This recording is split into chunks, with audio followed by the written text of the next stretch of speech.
ಚಿತ್ರದುರ್ಗ ಕಾಂಗ್ರೆಸ್ ಶಾಸಕ ಪಪ್ಪಿ ಆಸ್ತಿಯನ್ನ ಮುಟ್ಟುಗೋಲು ಹಾಕೊಂಡಿದ್ದಾರೆ. ಬರೋಬ್ಬರಿ 320 ಕೋಟಿ ಆಸ್ತಿಯನ್ನ ಸೀಸ್ ಮಾಡಲಾಗಿದೆ. ಇಡಿ ಅಧಿಕಾರಿಗಳು ಬರೋಬ್ಬರಿ 320 ಕೋಟಿ ಆಸ್ತಿಯನ್ನ ಸೀಸ್ ಮಾಡಿದ್ದಾರೆ. ಅಕ್ರಮ ಹಣದಿಂದ ಸಂಪಾದಿಸಿದ್ದು ಇದು ಆಸ್ತಿ ಅಂತ ಘೋಷಿಸಲಾಗಿದೆ. ದೇಶದಾದ್ಯಂತ ಅಕ್ರಮ ಆನ್ಲೈನ್ ಬೆಟ್ಟಿಂಗ್ ಅನ್ನ ಪಪ್ಪಿ ನಡೆಸ್ತಾ ಇದ್ದ ಆರೋಪ 2300 ಕೋಟಿಗೂ ಹೆಚ್ಚು ಅಕ್ರಮ ಪತ್ತೆಯಾಗಿದೆ. 2300 ಕೋಟಿಗೂ ಹೆಚ್ಚು ಅಕ್ರಮ ಪತ್ತೆಯಾಗಿರುವಂತದ್ದು. ಚಿನ್ನ, ನಗದು, ಜಮೀನು, ಸೈಟ್, ವಾಹನಗಳು ಕೂಡ ಸೀಸ್ ಆಗಿದೆ. 100ಕ್ಕೂ ಹೆಚ್ಚು ಅಕೌಂಟ್ಗಳನ್ನು ಬಳಸಿ ಅಕ್ರಮ ಹಣ ವರ್ಗಾವಣೆ ಮಾಡಿರುವುದು ತನಿಖೆಯಲ್ಲಿ ಬಯಲಾಗಿದೆ. ತನಿಖೆಯಲ್ಲಿ ಸಿಕ್ಕಂತಹ ಸಾಕ್ಷ್ಯಗಳ ಆಧಾರದ ಮೇಲೆ ಆಸ್ತಿಯನ್ನು ಜಪ್ತಿ ಮಾಡಲಾಗಿದೆ. ಇವತ್ತು 177 ಕೋಟಿ ಆಸ್ತಿಯನ್ನು ಸೀಸ್ ಮಾಡಿದ್ದಾರೆ. ಒಟ್ಟಿಗೆ ಟೋಟಲ್ ಈಗ 320 ಕೋಟಿಯಷ್ಟು ಆಸ್ತಿಯ ಸೀಸ್ ಆದಂತೆ ಆಗಿದೆ. ಇವತ್ತು 177 ಕೋಟಿಯಷ್ಟು ಆಸ್ತಿಯನ್ನು ಸೀಸ್ ಮಾಡಿದ್ದಾರೆ ಇಡಿ ಅಧಿಕಾರಿಗಳು.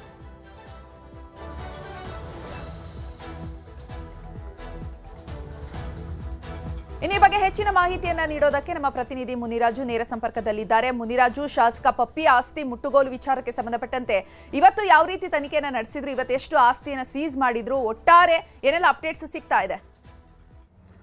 ಚೈತ್ರ, ಏನು ಶಾಸಕ ವೀರೇಂದ್ರ ಪಪ್ಪಿಗೆ ಸೇರಿದಂತ ಸುಮಾರು 177 ಕೋಟಿ ಆಸ್ತಿಯನ್ನ ಇಡಿ ಅಧಿಕಾರಿಗಳಿಗೆ ಮುಟ್ಟುಗೋಲು ಹಾಕೊಂಡಿರೋದು. ಏನು ಆನ್ಲೈನ್ ಬೆಟ್ಟಿಂಗ್ ಸಂಬಂಧಪಟ್ಟಂತೆ ಏನು ಈ ಮೊದಲೇ ಇಡಿ ಅಧಿಕಾರಿಗಳು ಪ್ರಕರಣವನ್ನು ದಾಖಲು ಮಾಡಿ ಸುಮಾರು 60 ಕಡೆಗಳಲ್ಲಿ ಈಗಾಗಲೇ ದಾಳಿಯನ್ನು ಮಾಡಿ ಶೋಧವನ್ನು ಕೂಡ ಮಾಡಿದ್ದಾರೆ.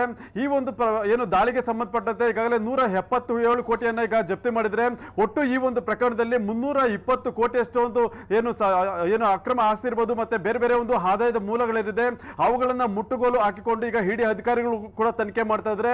ಈ ಒಂದು ಪ್ರಕರಣದಲ್ಲಿ ಸುಮಾರು 2300 ಕೋಟಿಗೂ ಅಧಿಕ ಒಂದು ಅವ್ಯವಹಾರ ಆಗಿದೆ ಅಂತ ಈಗ ಇಡಿ ಅಧಿಕಾರಿಗಳು ಕೂಡ ಒಂದು ಮಾಹಿತಿಯನ್ನ ಈಗ ಹಂಚಿಕೊಂಡಿರೋದು. ಒಟ್ಟಾರೆ ಈ ಒಂದು ಪ್ರಕರಣಕ್ಕೆ ಸಂಬಂಧಪಟ್ಟಂತೆ ಏನು 60 ಕಡೆಗಳಲ್ಲಿ ಇಡಿ ಅಧಿಕಾರಿಗಳು ದಾಳಿಯನ್ನು ಮಾಡಿ ಸಾಕಷ್ಟು ಪ್ರಮಾಣದ ಆಸ್ತಿ ಪಾಸ್ತಿ ಇರಬಹುದು, ಮತ್ತೆ ನಗದು ವರ್ಗಾವಣೆ ಇರಬಹುದು, ಚಿನ್ನ, ಬೆಳ್ಳಿ ಮತ್ತೆ ಕಾರುಗಳನ್ನು ಕೂಡ ಪತ್ತೆ ಮಾಡಿದ್ರು. ಮತ್ತೆ ಐಷಾರಾಮಿ ಜೀವನಕ್ಕೆ ಸಂಬಂಧಪಟ್ಟಂತೆ ಏನು ಅಪಾರ ಪ್ರಮಾಣದ ವಸ್ತುಗಳನ್ನು ಕೂಡ ಈಗ ಇಡಿ ಅಧಿಕಾರಿಗಳು ಪತ್ತೆ ಮಾಡಿ ಅವುಗಳ ಒಂದು ಮೌಲ್ಯವನ್ನು ಕೂಡ ಈಗಾಗಲೇ ಕೌಂಟ್ ಮಾಡಿದ್ದಾರೆ. ಈ ಒಂದು ಒಟ್ಟು ಮೌಲ್ಯ ಈ ಒಂದು ಪ್ರಕರಣದಲ್ಲಿ ಈವರೆಗೆ ಸುಮಾರು 320 ಕೋಟಿಯಷ್ಟು ಈಗ ಜಪ್ತಿ ಮಾಡಿ ಅದನ್ನು ಕೂಡ ಈಗ ತನಿಖೆಗೆ ಕೂಡ ಒಳಪಡಿಸಿದ್ದಾರೆ. ಮತ್ತೆ ಇದೇ ರೀತಿಯಾಗಿ ಏನು ವಿದೇಶಕ್ಕೂ ಕೂಡ ವಿದೇಶದ ಬೇರೆ ಬೇರೆ ಖಾತೆಗಳು ಕೂಡ ಹಣ ವರ್ಗಾವಣೆ ಆಗಿರೋದ್ರ ಬಗ್ಗೆ ಇಡಿ ಅಧಿಕಾರಿಗಳು ತನಿಖೆಯನ್ನ ಮಾಡ್ತಾ ಇದ್ದಾರೆ. ಸಾಕಷ್ಟು ಮ್ಯೂಲ್ ಅಕೌಂಟ್ಗಳನ್ನ ಕ್ರಿಯೇಟ್ ಮಾಡಿ ಅಲ್ಲಿಗೆ ಕೂಡ ಹಣ ವರ್ಗಾವಣೆ ಆಗಿದೆ. ಮತ್ತೆ ದೇಶದ ಬೇರೆ ಬೇರೆ ಖಾತೆಗಳು ಕೂಡ ಹಣ ವರ್ಗಾವಣೆ ಆಗಿದೆ ಅಂತ ಇಲ್ಲಿ ಒಂದು ಮಾಹಿತಿಯನ್ನು ಕೂಡ ಈಗಾಗಲೇ ಹಂಚಿಕೊಂಡಿದ್ದಾರೆ. ಸದ್ಯ ಈಗಾಗಲೇ ಇಡಿ ಅಧಿಕಾರಿಗಳು ಇನ್ನೂ ಕೂಡ ಈ ಒಂದು ಪ್ರಕರಣದ ತನಿಖೆಯನ್ನ ಕಂಟಿನ್ಯೂ ಮಾಡ್ತಾ ಇದ್ದಾರೆ. ಯಾಕಂದ್ರೆ ಇದರಲ್ಲಿ ದೊಡ್ಡ ಮಟ್ಟದ ಒಂದು ಹಣ ವರ್ಗಾವಣೆ ಇರಬಹುದು, ಮತ್ತೆ ಬೇರೆ ಬೇರೆ ಒಂದು ಖಾತೆಗಳಿಗೆ ಹಣ ವರ್ಗಾವಣೆ ಮಾಡಿ ಅದರಲ್ಲೂ ಕೂಡ ಒಂದು ಸಾಕಷ್ಟು ಒಂದು ಬೆಟ್ಟಿಂಗ್ ವ್ಯವಹಾರಕ್ಕೆ ಸಂಬಂಧಪಟ್ಟಂತ ಹಣ ವರ್ಗಾವಣೆ ಆಗಿದೆ. ಅದರಿಂದ ಎಲ್ಲವನ್ನೂ ಕೂಡ ಕೂಲಂಕುಷವಾಗಿ ಪತ್ತೆ ಮಾಡಬೇಕು. ಮತ್ತೆ ಬೇರೆ ಬೇರೆ ಆಸ್ತಿ ಪಾಸ್ತಿಗಳು ಏನೇನು ಮಾಡಿದರೆ ಅವೆಲ್ಲವನ್ನೂ ಕೂಡ ಕೌಂಟ್ ಮಾಡಬೇಕಾಗುತ್ತೆ. ಅದರಿಂದ ಇನ್ನೂ ಕೂಡ ಇಡಿ ಅಧಿಕಾರಿಗಳು ಈ ಒಂದು ದಾಳಿಗೆ ಸಂಬಂಧಪಟ್ಟಂತೆ ಮತ್ತೆ ಈ ಒಂದು ಪ್ರಕರಣಕ್ಕೆ ಸಂಬಂಧಪಟ್ಟಂತೆ ತನಿಖೆಯನ್ನ ಮುಂದುವರಿಸಿದ್ದಾರೆ. ಚಿತ್ರ, ಧನ್ಯವಾದ ಮುನಿರಾಜು ತಮ್ಮ ಮಾಹಿತಿಗಾಗಿ.